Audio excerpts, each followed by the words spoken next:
علی بھائی اگلا سوال ہے، حجاج ابن یوسف کون تھا؟ سنا ہے بڑا ظالم تھا، اور یہ بھی سنا ہے کہ قرآن حکیم کے اعراب یعنی زیر زبر پیش بھی اسی نے لگوائے تھے۔ شاہ جی تسی سنیا نہیں، تسی تو مارا بھی کھا دیا نے آل امیہ دیاں، ٹھیک ہے۔ حجاج ابن یوسف جو ہے ایک بہت ظالم شخص تھا، آل امیہ میں سے تھا، ان کا خدمت گزار بنو ثقیف میں سے تھا۔ آل امیہ سے مراد ہے کہ امیہ والا تھا، خود وہ یعنی بنو امیہ میں نہیں تھا، بنو ثقیف میں سے تھا۔ حجاج ابن یوسف عبد الملک بن مروان کا رائٹ ہینڈ تھا اور کوفے کا گورنر تھا، اور پھر اس کو لالچ دی گئی کہ تم اگر عبداللہ ابن زبیر کو قتل کر دو تو تمہیں حجاز کا گورنر بنا دیں گے، کیونکہ عبداللہ ابن زبیر نے مروان کے دور کے اندر 9 سال کے لیے وہاں پہ خلافت قائم کر لی تھی۔ شہادت حسین کے بعد مسلمان حکومتیں 2 حصوں میں بٹ گئی تھی، شام میں اور باقی سارے ایریا میں یزید یعنی حکمران تھا، اور یہاں پہ چونکہ شہادت حسین کے بعد آپ کو پتہ ہے واقعہ ہررا ہوا، اور اس کی وجہ سے ایک ریونج تھا شہادت حسین کے ریونج میں، چونکہ اہل مدینہ نے بیعت توڑی تھی اس لیے یزید نے حملہ کروایا تھا مدینہ شریف پہ، اسے واقعہ ہررا کہتے ہیں۔ اس کے بعد خانہ کعبہ شریف میں اس پورے ایریا میں عبداللہ ابن زبیر نے حکومت قائم کر لی، پھر ان کو بھی شہید کرنے کے لیے اس نے بھیجی فوج، لیکن وہ کامیاب نہیں ہوئی۔ پھر مروان بعد میں آیا، بیچ میں کچھ عرصے کے لیے یزید کا بیٹا تھا معاویہ، لیکن اس نے چھوڑ دیا، معاویہ ابن یزید۔ بعد میں مروان بھی کوشش کرتا رہا، کامیابی نہیں ہوئی۔ جب اس کا بیٹا عبد الملک بن مروان بنا نا، تو اس نے حجاج ابن یوسف ظالم شخص کو بھیجا، اور اس نے پھر دوبارہ سے یعنی چڑھائی کی، اور یہ پوری ڈیٹیل آپ کو صحیح مسلم میں ملے گی کتاب الحج چیپٹر میں، اور مشکات میں بھی آپ کو 30 جلد میں جو قریش کے مناقب والا بیان ہے نا، اس میں آپ کو مسلم شریف کی حدیث ملے گی۔ ایک حدیث یہ ملے گی کہ نبی علیہ السلام نے فرمایا بنو ثقیف میں ایک کذاب اور ایک ظالم شخص پیدا ہوگا، ایک کذاب اور ایک ظالم۔ کذاب کے بارے میں یعنی لوگوں کا دعویٰ ہے مختار سقفی، ہمیں کوئی دلیل نہیں ملی، ترمذی سے ایک لے کے آتے ہیں، لیکن وہ امام ترمذی نے کہا ہے کہ کہا جاتا ہے، کہا تو بہت کچھ جاتا ہے، سند بیان نہیں کی ہے۔ بہرحال اسما بنت ابی بکر سیدہ عائشہ کی جو بڑی بہن تھی، انہوں نے کہا کہ یہ جو بنو ثقیف کا ظالم ہے وہ حجاج ابن یوسف ہے، یہ صحیح مسلم میں، اور پوری حدیث مسلم شریف میں مشکات میں 30 جلد میں آپ کو ملے گی پوری ڈیٹیل حدیث، کہ عبداللہ ابن زبیر کو اس نے شہید کروا دیا، اور مکے کے دروازے پہ اس نے ان کی لاش ٹانگ دی عبرت کے لیے، نعوذ باللہ، صحابی رسول کی، عام صحابی نہیں، صحابی رسول کا بیٹا، اشرف مبشرہ حضرت زبیر کا بیٹا، حضرت عائشہ کا بھانجا اور سیدہ اسما کا بیٹا۔ اور یہ وہ شخص ہے، بخاری شریف میں آتا ہے کہ جی کفار مکہ کہتے تھے کہ ہم نے بندھن کر دی، یہ مسلمانوں کی اولاد نہیں ہوگی۔ پہلا بچہ جو پیدا ہوا وہ عبداللہ ابن زبیر تھے۔ نبی علیہ السلام نے اپنے مبارک ہاتھوں سے ان کو گھٹی دی تھی کھجور کی، یہ گھٹی دینا بھی سنت ہے، صحیح بخاری میں آتا ہے، یہ عام بندہ نہیں۔ ان کی لاش ٹانگ دی، عبداللہ ابن عمر وہاں سے گزرے اور کہا کہ اے ابو خبیب تم پر سلام ہو، یہ ان کی کنیت تھی، اور ان پر سلامتی بھیجی، اور کہا کہ یہ جو آل امیہ کے لوگ ہیں تمہارے بارے میں جھوٹ بولتے ہیں، تم ایسے نہیں تھے، تم بہت عبادت گزار تھے، تم بہت نیکوکار تھے، اور میں تمہیں منع کرتا تھا، یعنی وہ عبداللہ ابن زبیر کو منع کرتے تھے کہ آپ حکومتی معاملات میں نہ پڑیں، ذرا ان کی پیسیو نیچر تھی، ان کی ایکٹیو نیچر تھی۔ تو بہرحال یہ وہ پڑھ کے چلے گئے وہاں سے، تو بعد میں حجاج بن یوسف کو کسی نے بتایا کہ عبداللہ بن عمر نے تو بڑے تعریفی کلمات، یہ اندازہ بات ہے حجاج بن یوسف نے بعد میں عبداللہ بن عمر کو بھی قتل کروا دیا۔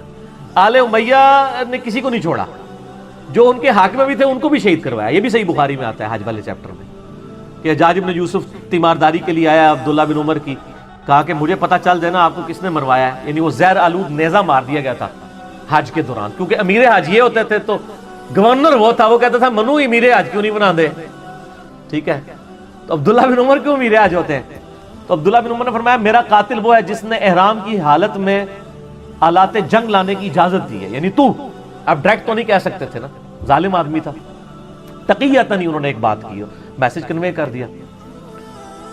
تو وہ مسلم شریف کی اس حدیث میں آتا ہے کہ جب وہ عبداللہ بن عمر چلے گئے تو حجاج بن یوسف کو کسی نے بتایا، تو اس نے پھر کہا کہ ٹھیک ہے عبداللہ بن زبیر کی لاش اتار کے یہودیوں کے قبرستان میں پھینک دو۔ یہ وہ لوگ ہیں سر، یہاں لوگ آل امیہ کانفرنسز کروا رہے ہیں، یہ صحابہ کی لاشوں کو ان لوگوں نے، یہ مسلم شریف ہے سر، یہ موضوعات شریف نہیں ہے، یا یہ تاریخ شریف نہیں ہے آل امیہ اور آل عباس کی لکھوائی دی، یہودیوں کے قبرستان میں لاش پھینک دی اور پھر یہ کہا کہ اس کی ماں کو بالوں سے گھسیٹ کے میرے پاس لے کے آؤ. یہ مسلم شریف کے الفاظ ہیں. اور ماں کون ہے؟ حضرت عائشہ کی بڑی بہن اسماء بنت ابی بکر. تو اسماء بنت ابی بکر کو جب یہ پیغام پہنچا نا تو انہوں نے کہا کہ ٹھیک ہے میں تو ان کا جی آپ کو بلا رہے ہیں وہ، اور اگر آپ نہ آئے تو بالوں سے گھسیٹ کے. بولے اعوذ باللہ تعالی. تو اسماء نے کہا ٹھیک ہے پھر مجھے بالوں سے گھسیٹ کے لے کے جاؤ، میں نے تو نہیں جانا.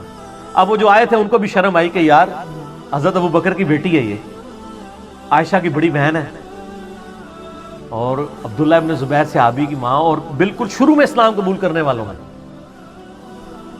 تو پھر حجاج ابن یوسف غصے سے خود آیا. یہ پوری ڈیٹیل مسلم شریف میں، مشکات میں بھی آپ کو مل جائے گی. آیا غصے سے اور آ کے اسماء بنت ابی بکر کو کہتا ہے کہ دیکھ میں نے تیرے بیٹے کے ساتھ کیا اشر کیا ہے. ایک ماں اس کے بچے کی لاش کو لٹکایا اتنے دنوں کے لیے اور پھر آ کے یہ بات بھی کر رہا ہے. تو اسماء بنت ابی بکر نے صحیح پھکی والا جواب دیا آگے سے. اس نے کہا دیکھ میں نے اس کو کیسا برباد کیا. اس نے کہا حجاج تو نے میرے بیٹے کی دنیا برباد کی ہے، اس نے تیری آخرت برباد کر دی ہے. تو نے میرے بیٹے کی دنیا برباد کی، اس نے تیری آخرت برباد کر دی. تو کامیاب کون ہوا؟ عبداللہ ابن زبیر. اور آگے مسلم شریف کے الفاظ ہیں کہ اسماء بنت ابی بکر کہتی ہے کہ ہم نے رسول اللہ سے سنا تھا کہ بنو ثقیف میں کذاب اور ایک ظالم پیدا ہوگا. کذاب تو ہم دیکھ چکے، ظالم تو ہے. حجاج ابن یوسف سے کہا ٹھیک ہے.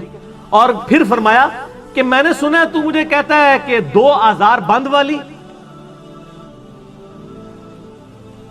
یہ سیدہ اسماء کی یعنی آپ سمجھ لیں ایک خصوصیت کے طور پہ بیان کیا جاتا تھا، 2 آزار بند والی. تو اس نے کہا ہاں. تو ان کا تجھے پتا ہے یہ 2 آزار کیوں تھے؟ ایک یہ جو آزار میں باندھا کرتی تھی نا ابو بکر اور رسول اللہ صلی اللہ علیہ وسلم کا کھانا لے کے میں غار ثور میں جایا کرتی تھی، اور دوسرا آزار میری تہمت ہوتی تھی جس سے کوئی عورت بھی آزاد نہیں ہو سکتی، اور اس وجہ سے میرا نام پڑ گیا تھا 2 آزار بند والی، رسول اللہ صلی اللہ علیہ وسلم کا کھانا لے کے. تو آپ اندازہ کریں کہ آل امیہ نے ان لوگوں کو جنہوں نے اسلام کے لیے اتنی قربانیاں دی تھی ان کے ساتھ کیا کیا ظلم کیا. صرف آل رسول کے ساتھ ظلم نہیں کیے، باقی صحابہ کی اولاد کے ساتھ. یہ جو آج جو ہے وہ سعودیہ کے ریال لے کے ان کے فضائل و برکات جھوٹے بیان کرنے کی کوشش کر رہے ہیں، ان کو پتہ نہیں ہے کہ یہ بھی کیا کر رہے ہیں. یہ اپنی دنیا بچانے کے چکر میں اپنی آخرت برباد کر رہے ہیں ان کی جھوٹی وکالت کر کے.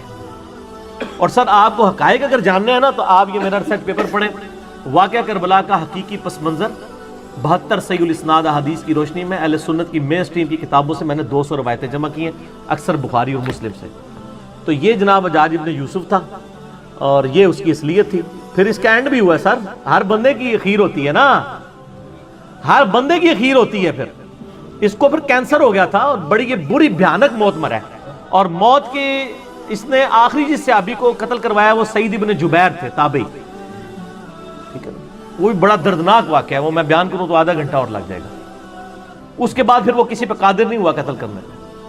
اور پھر بعد میں لوگوں نے خواب میں دیکھا ہے ان کا مجھے روزانہ ہر شخص کے بدلے میں 1 دفعہ قتل کیا جاتا ہے، اور اس کے بارے اس سعید ابن جبیر کو قتل کرنے کے بدلے میں 100 دفعہ قتل کیا جاتا ہے جو میں نے اس کے ساتھ ظلم کیا تھا. وہ بھی شیان علی میں سے تھے، خیر التابعین ہے سعید ابن جبیر رضی اللہ تعالیٰ عنہ، عبداللہ ابن عباس کی شاگرد. بہرحال یہ حجاج ابن یوسف کی پھر اخیر بڑی بری ہوئی ہے نا.